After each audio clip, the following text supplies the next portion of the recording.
Depuis la nuit des temps, les humains ont levé les yeux vers les étoiles en se demandant ce qu'il y avait là-haut. On a tendu les bras vers les dieux, écouté les messages du vent, des rêves, du crépitement du feu. Mais aujourd'hui, soyons honnêtes. On regarde surtout vers le bas, nos écrans. Du coup, la grande question, dans ce monde numérique, rationnel, hyper connecté, qu'advient-il des croyances spirituelles? Sont-elles juste des reliques d'un passé plus naïf, ou sont-elles au contraire de profondes ressources face au vide de la vie moderne? Rembobinons.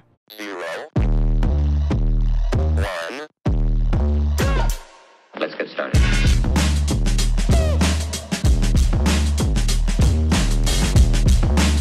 Rembobinons.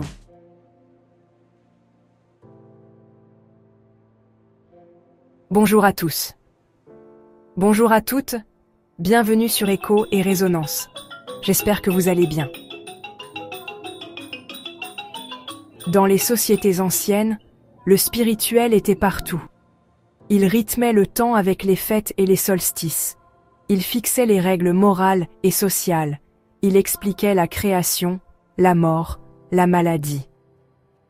Pour les Égyptiens, chaque acte quotidien avait une signification cosmique.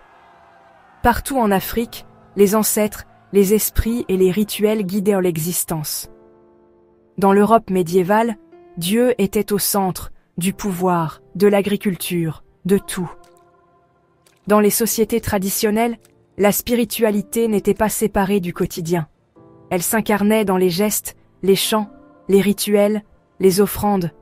Elle unissait l'individu à sa communauté et la communauté à l'univers. Et contrairement à ce qu'on pense parfois, ces croyances n'étaient pas seulement magiques ou superstitieuses. Elles étaient profondément liées à l'observation du monde, à des savoirs transmis, à une sagesse sur les cycles de la vie. En résumé, dans les temps anciens, la spiritualité n'était pas un refuge, c'était le fondement du monde. Elle faisait le lien entre l'humain, la nature et l'invisible.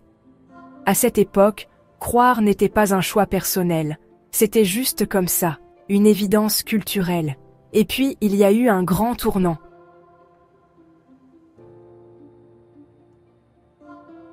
À partir du XVIIe siècle, avec l'explosion de la science, la raison devient reine.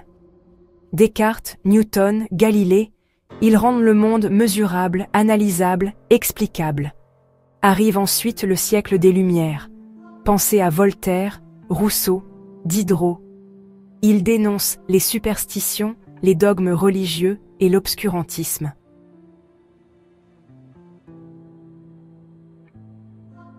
La rupture du XVIIe siècle entre l'Église et le peuple n'est pas due à un seul événement, mais à une convergence de bouleversements culturels, scientifiques, politiques et spirituels. Voici les grands éléments qui ont causé cette séparation. 1. La montée de la science et du rationalisme. Au XVIIe siècle, on entre dans ce qu'on appelle la révolution scientifique. Des penseurs comme Galilée, Newton, Descartes démontrent que le monde peut être expliqué par des lois naturelles, observables, mesurables, reproductibles. Ce changement de paradigme remet en cause les explications religieuses du monde. La Terre n'est plus le centre de l'univers. Les miracles ne sont plus nécessaires pour comprendre la réalité. Petit à petit, la foi cède la place à la raison. 2. La réforme protestante, XVIe siècle. Un siècle plus tôt déjà, Luther, Calvin et d'autres réformateurs ont dénoncé les abus de l'Église catholique, vente d'indulgences, corruption, autorité autoritaire. Leur mouvement a déclenché une fracture majeure dans la chrétienté occidentale, brisant l'autorité unique de l'Église de Rome. Cela a renforcé l'idée que la relation à Dieu peut être personnelle, sans passer par une hiérarchie religieuse imposée. 3. L'imprimerie et la diffusion du savoir. L'invention de l'imprimerie vers 1450 par Gutenberg a démocratisé l'accès à la lecture, aux textes sacrés et au savoir profane. Les gens peuvent lire la Bible eux-mêmes, découvrir des idées nouvelles, comparer, critiquer. Ce savoir partagé éloigne progressivement les gens d'une dépendance totale au clergé. 4. Les guerres de religion et la désillusion. En Europe, les XVIe et XVIIe siècles sont marqués par de violentes guerres de religion. Entre catholiques et protestants, entre État et Église. Des massacres, des divisions, des fanatismes. Pour beaucoup, cela crée une désillusion profonde. Si la religion mène à tant de sang, de haine et de chaos, peut-être faut-il chercher d'autres repères? 5. L'avènement des Lumières, XVIIIe siècle. Les philosophes des Lumières comme Voltaire, Rousseau, Diderot, Montesquieu vont achever cette rupture. Ils critiquent l'intolérance religieuse, défendent la liberté de penser, la séparation de l'Église et de l'État, et posent l'humain au centre du monde. La religion devient alors pour beaucoup un frein au progrès, à l'autonomie et à la liberté. Ce qu'on observe, ce n'est pas la disparition de la foi, mais la fin d'une domination religieuse institutionnelle. La spiritualité ne disparaît pas, mais elle devient intime, critique, plurielle. On pourrait dire que le XVIIe siècle marque le début de l'autonomisation de la conscience humaine. L'homme commence à penser par lui-même, à chercher par lui-même, parfois en dehors des dogmes. Soudainement, le monde se désenchante, comme l'a dit le philosophe Max Weber. On rêve d'un monde guidé par la raison, l'égalité, la science. Conséquence, Dieu s'efface. La spiritualité devient privée, voire suspecte.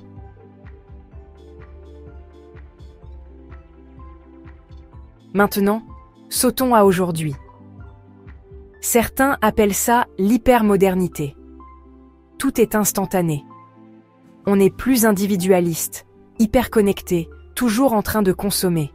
Mais malgré toute cette technologie et cette liberté, il y a un malaise grandissant. Stress, solitude, perte de sens, burn-out, anxiété existentielle. Dans ce vide, devinez ce qui revient? Le besoin de quelque chose de spirituel. Mais, c'est différent maintenant.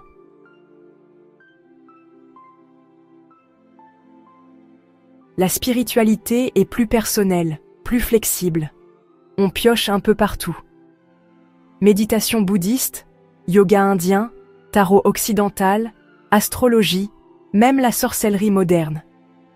C'est une spiritualité à la carte, souvent en dehors des religions traditionnelles.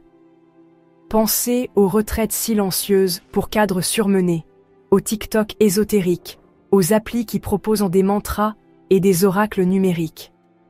On réinvente le sacré, en passant par la technologie. Voilà le paradoxe.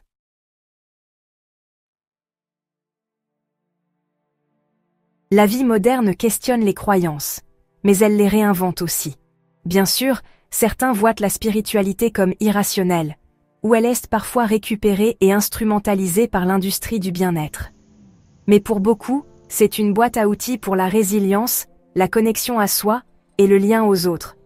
Donc, la vraie question n'est pas « devez-vous croire ?», mais « comment croire aujourd'hui ?» sans être naïf ni cynique.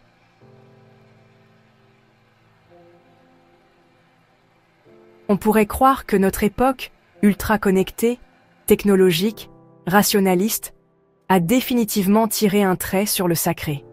Et pourtant, jamais la quête spirituelle n'a été aussi vivante. Mais ce qui change profondément, c'est que ce n'est plus la religion qui porte cette quête, c'est une spiritualité réinventée, personnelle, fluide.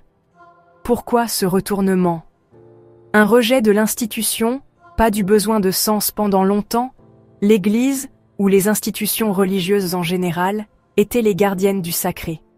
Mais les scandales, les dogmes figés et une image souvent moralisatrice ont distancé une partie du peuple. Aujourd'hui, ce n'est pas le besoin de croire qui a disparu. C'est le besoin de croire selon des règles imposées. Les gens ne disent pas « je ne crois plus en rien ».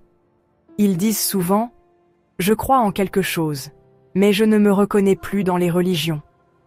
C'est une spiritualité hors cadre, libre, à géométrie variable. La quête d'autonomie spirituelle.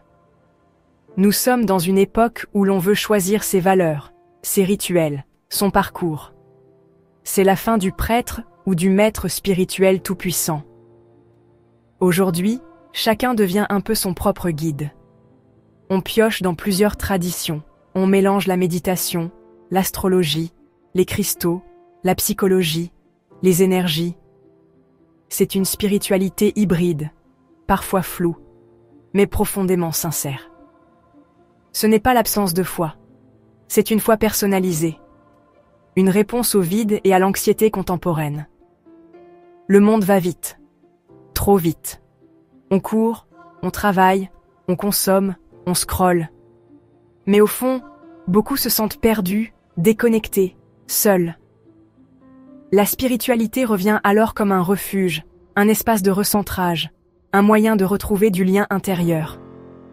Elle répond à une question très contemporaine. Comment être en paix dans un monde en crise? Et elle le fait sans juger, sans menacer, sans punir. Elle accueille, elle apaise. Une spiritualité compatible avec la science et le bien-être. Contrairement à la religion, longtemps en conflit avec la science, la nouvelle spiritualité intègre le langage scientifique. On parle d'énergie, de vibration, de neurosciences, de pleine conscience.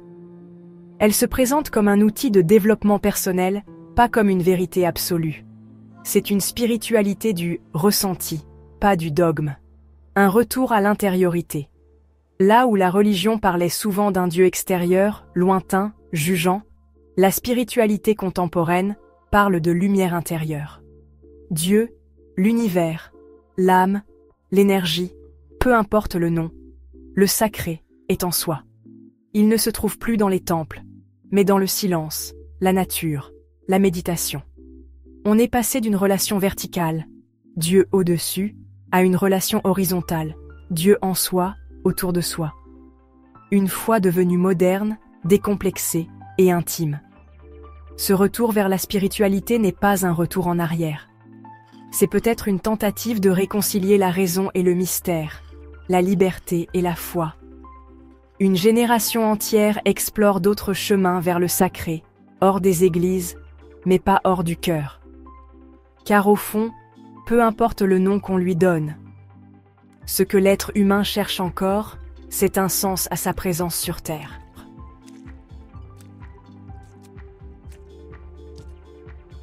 En regardant vers l'avenir, la spiritualité de demain a de vrais défis. Ne pas devenir juste un produit de plus. Garder des racines traditionnelles sans être rigide. Offrir du sens sans dogme. Résister aux récupérations sectaires ou commerciales. Et coexister avec la science. Non pas comme des ennemis, mais comme des partenaires. Parce que parfois, croire est un acte de lucidité, pas de fuite.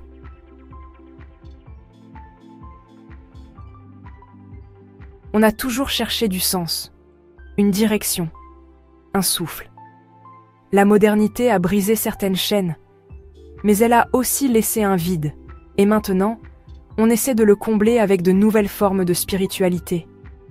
Alors, croire, ce n'est pas une faiblesse. Parfois, c'est l'encre, la lumière, la rébellion contre l'absurde. Et vous? Croyez-vous encore? En quoi? En qui? Dites-le-moi dans les commentaires. Si cette vidéo vous a plu, n'hésitez surtout pas à la liker et à la partager. Activez la cloche de notification pour ne rien rater. Et moi je vous dis à bientôt pour une nouvelle vidéo sur la chaîne.